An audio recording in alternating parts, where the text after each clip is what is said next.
ವೀರಭದ್ರಾಸನ ಪ್ರಕಾರ 1. ಈಗ ಬಲ ಕಾಲನ್ನು ಮುಂದೆ ಚಾಚಿ, ಈಗ 2 ಕೈ ಮೇಲೆ ನಮಸ್ಕಾರ ಸ್ಥಿತಿಗೆ ಹೋಗಲಿ.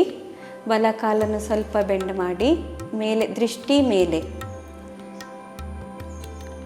ದೀರ್ಘವಾದ ಉಸಿರಾಟ. ವೀರಭದ್ರಾಸನ ಅಂದರೆ ಸೈನಿಕನ ಹಾಗೆ ನಿಲ್ಲುವುದು. ಸ್ಲೋಲಿ ಮೇಲೆ ಬನ್ನಿ, 2 ಕೈ ಕೆಳಗೆ. ಈಗ ಎಡ ಸೈಡಿಗೆ ತಿರುಗಿ, ಎಡ ಕಾಲನ್ನು ಮೊಡ್ಚಿ, ಉಸಿರು ತಗೊಳ್ತಾ ಮೇಲೆ ನಮಸ್ಕಾರ.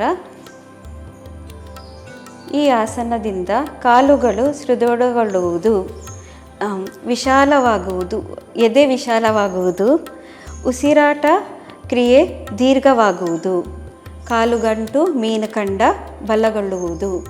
ಸ್ಲೋಲಿ ಮೇಲೆ ಬನ್ನಿ, ಕೈ ಸೈಡಿಂದ ಕೆಳಗೆ ಈಚೆ ತಿರುಗಿರಿ. ರಿಲ್ಯಾಕ್ಸ್, ವಿಶ್ರಾಂತಿ.